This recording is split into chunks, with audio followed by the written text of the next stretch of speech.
नमस्कार दोस्तों, मेरा नाम है विवेक त्रिपाठी और आपका स्वागत है हमारे चैनल विवेक त्रिपाठी सर पे। तो आइए चर्चा करते हैं। जैसे कि आपने थंबनेल देखा, भविष्य के अब्दुल कलाम। जी हाँ, भारत में टैलेंट की कोई कमी नहीं है, बस प्लेटफॉर्म की कमी है। और जो हमारी शिक्षा नीति है ना, अगर उसको सही कर दिया जाए तो घर घर में कलाम है। चलिए बात करते हैं कि जब से गलवान क्लैश हुआ है, आपको पता है कि हमारे देश में ना एक कुंभकर्ण की नींद मिस होते हैं सारे जो हमारे ब्यूरोक्रेट्स हैं।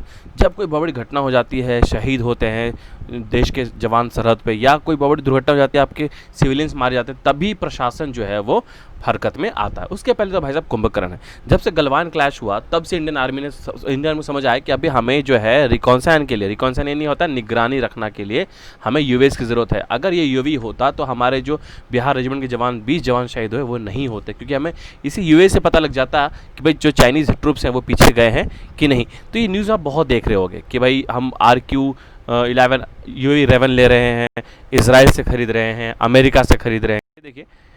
ये देखिए इंडिया हेरॉन ड्रोन्स भी खरीदने वाला है जो कि इसराइल से आता है। उसके साथ साथ स्पाइक एंटी टैंक मिसाइल। फिलहाल मेरा जो आज का फोकस रहेगा वो इसी ड्रोन्स पे रहेंगे। और एक आर्टिकल आपके सामने आता है कि प्रेडेटर बी ड्रोन्स जो कि अटैक कर सकते हैं, मिसाइल से फायर कर सकते हैं, जिसका इस्तेमाल अमेरिका इराक में और सीरिया में बहुत कर चुका है, वो भी हम लोग खरीदने वाले हैं। लेकिन मेन मुद्दा है क्या? मेन मुद्दा है कि कितने बिलियन डॉलर्स खर्च हो रहे हैं इनको खरीदने पे। जहां एक तरफ नरेंद्र मोदी आत्मनिर्भर भारत का एक स्लोगन देश में चला रहे हैं और वहीं पे अरबों खरबों रुपए डिफेंस इक्विपमेंट्स खरीदने में जा रहे हैं। क्यों डिफेंस को घर में नहीं बनाया जा रहा? आप जब युद्ध लड़ेंगे तो आपको दूसरे देश को अपने साथ रखना पड़ेगा ताकि वो आपको सप्लाई करता रहे। जैसे हम रशिया से सपोर्ट मांग रहे हैं, हम फ्रांस सपोर्ट मांग रहे हैं, क्यों आप इन हाउस क्यों नहीं बनाते? बहरहाल इस पर नेक्स्ट वीडियो लेके आऊँगा। आज जो न्यूज़ है वो पॉजिटिव न्यूज़ है, तो उस पॉजिटिविटी फोकस करेंगे।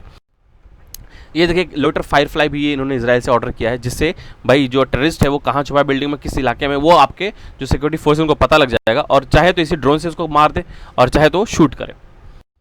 अब देखिए ये है हमारे प्रताप एनम जो हैं ये कर्नाटका के एक गरीब किसान के बेटे हैं।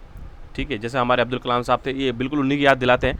इन्होंने एक ड्रोन बनाया है जो कि जब डिज़ास्टर होगा, जब भी डिज़ास्टर होता है, कोई फ्लड आ गया, अर्थक्वेक आ गया, तो वहाँ पे रिलीफ पहुँचाना हो, रिलीफ पैकेज पहुँचाना हो या उन लोगों को रेस्क्यू करना हो, उसका रियल टाइम डेटा जो है वो आपके जो NRDF है उनको मिलता रहेगा, जो जवान उनको बचाने जा रहे हैं उनको मिलता रहेगा। तो इनकी कहानी देखते हैं, इनकी कहानी कैसे शुरू होती है दोस्तों। एक बहुत अहम बात है कि बिना संघर्ष के कभी जीत नहीं मिलती और कोशिश करने वालों को कभी हार नहीं होती। ये बातें ना हमेशा मन में आप बिठा के रखिएगा, कभी हार मत मानिएगा। इनकी कहानी भी यही कहती है। ये बेसिकली एक गरीब किसान के बेटे थे। इनके पिता का सपना था कि मेरा बेटा भी किसान बने मेरी तरह और हमारा जो खेती बाड़ी है उसको संभाले, लेकिन भविष्य को कुछ और ही मंजूर था। ये ना जब खेती करते थे और जब तूफान वगैरह आता था तो ये चील को देखते थे ऊंचाई पे उड़ते हुए। इनको ना हवा का डर, ना तूफान का डर, ये अपने मस्त मौला होके उड़ते रहते थे। तो इसी तरीके से ये उनसे बड़े अमेज, बहुत इंस्पायर होते थे इन चील को देख के। फिर एक बार उन्होंने टीवी पे देखा कि एक ड्रोन क्या होता है, ड्रोन का शब्द ड्रोन क्या होता है इन्होंने पहली बार टीवी पे देखा। फिर क्या था, जैसे होता ना कि एक प्रेरणा मिलनी चाहिए, है ना, एक लौ जलनी चाहिए, तो एक लौ जल गई और फिर इनके दिमाग में ये आया कि मैं भी अपना एक ड्रोन बनाऊंगा ही बनाऊंगा। 10 साल की उम्र में ये चले गए साइबर कैफे जॉब करने के लिए। और किसका जॉब कर रहे थे? जी हाँ, स्वीपर का। बदले में पैसे नहीं चाहिए थे इनको, बदले में ये एक मसौदा हुआ कि आप हमें 45 मिनट जो है इंटरनेट को सर्फ करने का अवसर देंगे। यानी आपको पता है कि इंटरनेट आज भी बहुत सारे इलाके में, जो भारत के इलाके हैं वहाँ पे एक ये लग्जरी है, काफ़ी लोग इससे वंचित हैं। तो वो मैं आपके झाड़ू लगाऊंगा साइबर कैफे में, 10 साल की उम्र थी, और बदले में आप मुझे इंटरनेट चलाने दीजिएगा 45 मिनट। फिर क्या था, इंटरनेट से सीखना शुरू किया, उसको द्रोणाचार्य बना लिया, खुद बन गए एकलव्य और बनाना शुरू कर दिया। ये करते क्या थे, जो इलेक्ट्रॉनिक्स की दुकान होती है ना, वहाँ पे जो वेस्ट पार्ट्स होते थे, यानी जो काम के नहीं रहे या जो अब बहुत पुराने हो चुके हैं, उनको जो फेंक दिया जाता था, तो ये उनमें से जाके जो थोड़ा बहुत काम का होता था वो पार्ट्स खरीदते थे बहुत ही सस्ते कौड़ियों के दाम पे, और उससे अपना ड्रोन बिल्ड करने की कोशिश करते थे। अब भाई ज़िंदगी आगे बढ़ी तो ये चले गए मैसूरू में इन्होंने JSS कॉलेज में एडमिशन लिया अपना BSc करने के लिए, और सीखना चाहते थे। और मैसूर एक बड़ा शहर है, जैसे भाई दिल्ली में बहुत बच्चे आते हैं यूपी बिहार के पढ़ने के लिए, यहाँ पे मौका अवसर ज़्यादा है, शिक्षा अच्छी है, उसमें मैसूर चले गए पढ़ने के लिए। इनके पिताजी ने कहा मैं कॉलेज की फ़ीस तो दे दूंगा, है ना, जो कि 8,000 रुपये थे महज, लेकिन मैं बाकी खर्चे नहीं दे पाऊंगा। इन्होंने कहा कोई बात नहीं, ये ट्यूशन पढ़ाने लगे। ट्यूशन पढ़ाते थे, पैसा इकट्ठा करते थे और उसी पैसे से अपना खाना और रहना और अपने जो ड्रोन के स्पेयर पार्ट्स जो इनका जी जान, इनका सपना, इनका जुनून बन चुका था, उसके लिए पैसे इकट्ठे करते थे। एक बार क्या हुआ कि इन्होंने सारे पैसे, जो पैसे आप कमाते थे ना, वो सारे पैसे ये ड्रोन के स्पेयर पार्ट्स खरीदने में खर्च कर देते थे, और कई बार किराया देने के पैसे नहीं होते थे। तो एक बार इनके मकान मालिक ने इनको निकाल दिया कमरे से, इन्होंने किराया नहीं भरा था। तो इन्होंने क्या किया, क्या रोए नहीं, ये चले गए कहाँ पे, बस स्टैंड पर, वहाँ पे सोना उन्होंने स्टार्ट कर दिया। मीलों मील पैदल चलते, खाना नहीं खाते थे, पैसे बचाते थे ताकि अपने प्रोजेक्ट्स को क्या कर सके, फंड कर सके, जो ड्रोन के पार्ट्स हैं उनको खरीद सके। फिर क्या हुआ, संघर्ष हमेशा आपको फल देता अगर आप सही दिशा में, सही उद्देश्य से मेहनत कर रहे हैं तो। 16 साल की उम्र में 50 ट्रायल करने के बाद, फेलियर्स होने के बाद, एक्सपीरियंस करने के बाद, इन्होंने अपना एक पहला ड्रोन जो है इन्होंने तैयार कर लिया। उसके बाद क्या था, फिर तो छा गई जिंदगी, चला पड़ी, पटरी पे दौड़ने लगी। इनके जो एचओडी थे कॉलेज के, जो इनके फैकल्टी थे, वो उन्होंने इनको मोटिवेट किया कि तुम जो है एग्जीबिशंस में और साइंस के जो कॉन्टेस्ट होते हैं उसमें पार्टिसिपेट किया करो। और ऐसे एग्जीबिशन में पार्टिसिपेट करते करते उनको एक मौका मिला, इंटरनेशनल कॉन्टेस्ट था रोबोटिक्स का जापान में, दिसंबर 2017 में, ठीक है, जहाँ पे इनका सिलेक्शन हो गया। वहाँ पे इनको जाना था, कंपटीशन में पार्टिसिपेट करना था। लेकिन दिक्कत ये है कि गरीब किसान के बेटे थे तो टिकट के लिए पैसे नहीं थे। अब क्या किया, माँ की आंखों में सपने थे, उम्मीद थी अपने बेटे को उस ऊंचे मुकाम पे देखने की। तो माँ ने कहा मैं अपने गहने बेच देती हूँ। लेकिन कहते हैं ना कि जिसका कोई नहीं होता उसका खुदा है यारों। तो कॉलेज के जो एचओडी थे और बाकी जो फैकल्टी मेंबर थे, उन्होंने आपस में कुछ पैसे चंदे के तौर पर इकट्ठे किए और इनको जापान भेजने का बंदोबस्त कर दिया गया। अब ये पहुंचते हैं टोक्यो इंटरनेशनल एयरपोर्ट पे, जी हाँ, जापान में। 300 किलो वजनी अपने ड्रोन का सामान लिए, 2 जोड़ी कपड़े और जेब में मात्र 1500 रुपये, भारतीय 1500 रुपये थे इनके पास। और उस एयरपोर्ट से इनको जहाँ पे साइट था, रोबोटिक एग्जीबिशन का साइट था, वहाँ पे अपना पूरा सामान पहुँचाने के लिए इनको 4 ट्रिप्स मारनी पड़ी। और उसके बाद जब कॉम्पिटिशन शुरू हुआ तो 20 टीमों को चुना गया। तो ये बड़े हताश हो गए, उनको लगा कि भाई मुझे तो कुछ नहीं मिलने वाला, मैं शायद यहाँ पे हार चुका हूँ। लेकिन फिर इनके नाम को पुकारा जाता है और इनको दिया जाता है गोल्ड मेडल। और याद रखिएगा, जो मॉडल लेके गए थे ना, वो पूरा का पूरा वेस्ट से बनाया गया था। इलेक्ट्रॉनिक स्टोर का जो वेस्ट होता है ना, उससे इन्होंने पूरा ड्रोन बनाया था, जिसके लिए इनको गोल्ड मेडल मिला।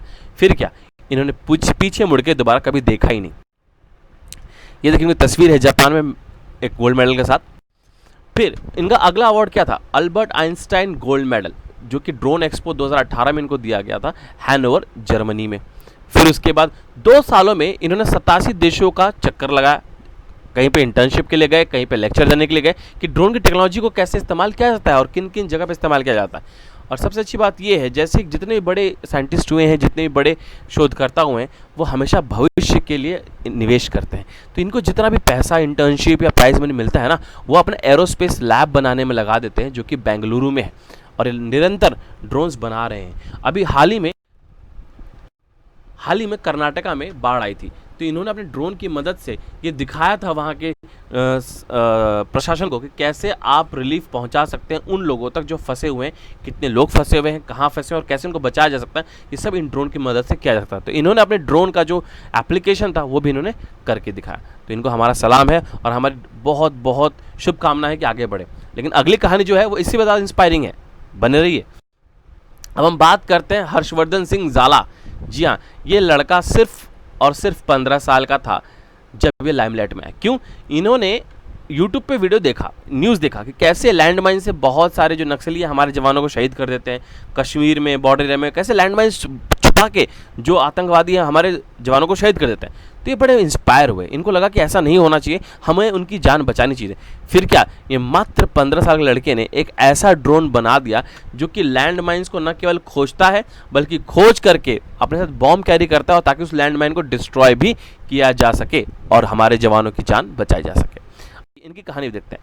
ये मात्र 15 साल के थे जब लाइमलाइट में आए, 15 ईयर्स, और ये रहने वाले कहाँ के हैं? जी हाँ, दिल्ली के नोएडा के हैं। अब इन्होंने एक संस्था स्थापित की है। 15 साल के लड़के ने एक एरोबेटिक्स 7 नाम की एक संस्था स्थापित की है, जो कि एक टेक्नोलॉजिकल स्टार्टअप है। और ये करता क्या है? ये डिज़ाइन करता है, डेवलप करता है लाइफ सेविंग ड्रोन्स को। जी हाँ, ऐसे ड्रोन्स जो जिंदगियाँ बचा सके, और न केवल सिविल बल्कि मिलिट्री में भी। अब इन्होंने जब बनाना स्टार्ट किया ना, तो इन्होंने लगभग 5 लाख रुपए खर्च किए थे उसके प्रोटोटाइप बनाने में। यानी क्या, एक होता है ना पहला एक सैम्पल डेमो जो आप बनाते हो, उसमें 5 लाख रुपए खर्च किए। अब लैंडमाइन ये जो ड्रोन करता क्या था, डिटेक्ट करता था, डिस्ट्रॉय करता था लैंडमाइंस को। अब इसमें इनकी मदद की इनके पेरेंट्स ने। पहले जो 2 प्रोटोटाइप बने थे, इन्होंने टोटल 3 प्रोटोटाइप में ही अपना सक्सेस हासिल कर लिया था। तो जो पहले 2 प्रोटोटाइप थे उसके लिए 2 लाख रुपए इनके पेरेंट्स ने इकट्ठा करके दिया इनको, लेकिन जो तीसरा प्रोटोटाइप था उसके लिए 3 लाख रुपए इनको एज अ ग्रांट मिला था सरकार द्वारा। गुजरात की सरकार ने इनकी बड़ी मदद की है इसमें। अब ये 16 साल के ही थे जब ये नेतन्याहू, जो कि इजराइल अपने आप में एक बहुत बड़ी टेक्नोलॉजिकल हब है, बहुत बड़ी टेक्नोलॉजिकल शक्ति है, तो इनको नेतन्याहू और नरेंद्र मोदी से मिलने का मौका मिला था मात्र 16 साल की उम्र में।